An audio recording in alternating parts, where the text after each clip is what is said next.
Okay, may install tayo for today sa Pasig. So yung galant dadali natin. Sana wala maging problema.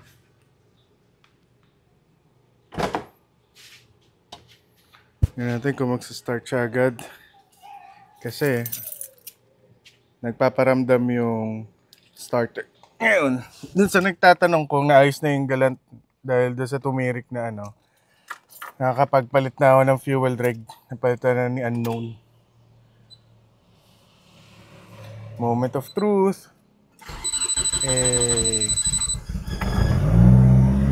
Okay, punta na tayo kay dun sa Montero.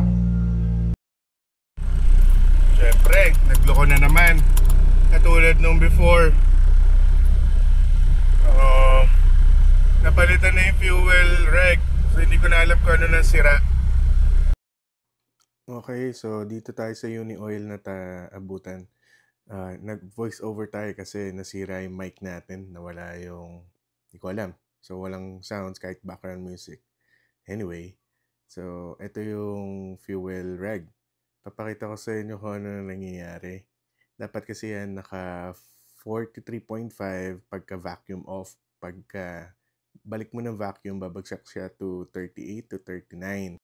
Pero tingnan mo naman yung fuel pressure natin, 22 lang. Pero nag-adjust yan kagabi. Kinuha ko kay Chia ng isang araw, maayos na. So, may problema na naman tayo. Nakakita ako ng e-bike. Pupunta ako sa kung saan bilihan ng tools. Kailangan ko mag-adjust eh. Ang meron ako yung 12 lang. Kailangan ko 13 tsaka 8. Pero wala ako nakitang parts. So, naghanap ako ng terminal ng tricycle. Para, ang layo kasi sobrang init para hindi na ako mahirapan. Bayaran ko na lang si Kuya. Tapos tinanong pa ako ni Kuya kung special daw ba. Meron ba ibang pupunta ng hardware? So tawa siya. Sabi ko, dalhin na lang ako somewhere kasi kailangan ko maghanap ng open wrench para ma-adjust ko yung fuel reg para makalis ako.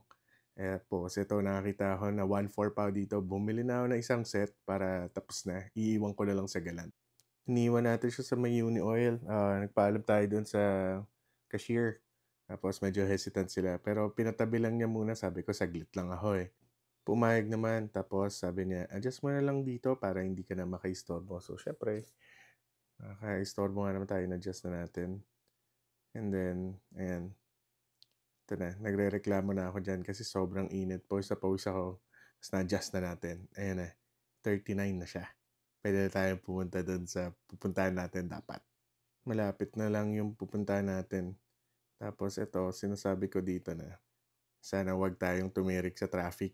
Yung Highway 2000 na traffic. Tsaka sana wag tayo sumakto doon sa may pataas ng bridge kasi hassle yun.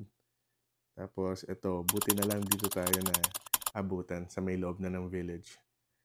So dito, nag-adjust ako. Pero mga 50 meters na lang, nandun na ako sa client.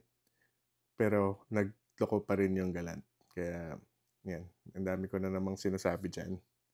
So, tas dumating na tayo. Ito na. Gumagawa si Brian. Na late tayo sobra dahil dyan. After nyan, ito na sinasabi ko dito na sana wag tayo tirek. Sana smooth sailing na lang pauwi. Kaso, tapos ngayon, magkakaroon na ulit ng sounds kasi biglang may sounds sa okay. Tinirik ulit tayo. Pang 1, 2, 3 na to. Kailangan ko lang i-adjust ulit yung fuel pressure. Ay. Okay, last na adjust na sana yun, Buja. Hindi ko alam kung ano nangyayari bagong palit yung fuel reg. So, may something na nangyayari na never ko pa na-experience kaya hindi ko alam kung anong problema. Sana pauwi na tayo. Fourth, adjust. Paano ko nalalaman pag mag-a-adjust na? Yung pag nagtumapa ka ng throttle, walang response, nagli-lean. So wala ng fuel pressure. Kailangan ko na i-adjust ulit. Ito na, mamamatay na. Nagli-lean na ulit. Wala na, zero na dun sa fuel pressure. Ay nako. So ngayon, i-restart 40. Kaya na tayo mo eh. Kanina zero talaga. Okay. Mga 10 minutes away na tayo sa bahay. Sana naman pabuti na lang ako. 4 na beses huminto, puta, nakauwi din tayo. Yung last na corner, tinirik pa tayo.